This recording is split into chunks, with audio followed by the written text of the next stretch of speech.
Hello everyone, welcome back. In this video, I will show you Tapswap Binance Connect tutorial or how to connect Binance to Tapswap.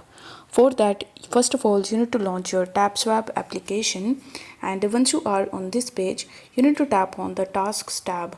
Now by default you will be on this cinema section where you will be able to see various types of tasks which you can complete and get various types of coins on Tapswap.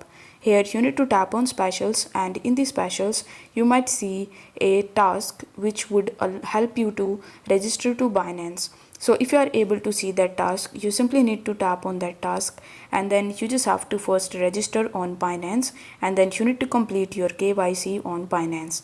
After that, you need to provide your Binance ID, which you are going to get by tapping on the top left hand corner of your Binance account. From there, you just have to paste the Binance ID into the Tapswap, and then you just have to tap on the submit mission option. Now once you do this, you will be able to see the rewarded coins into Tapswap. So I hope this video was helpful, and if it was, then don't forget to like the video and subscribe to the channel. Thank you so much for watching.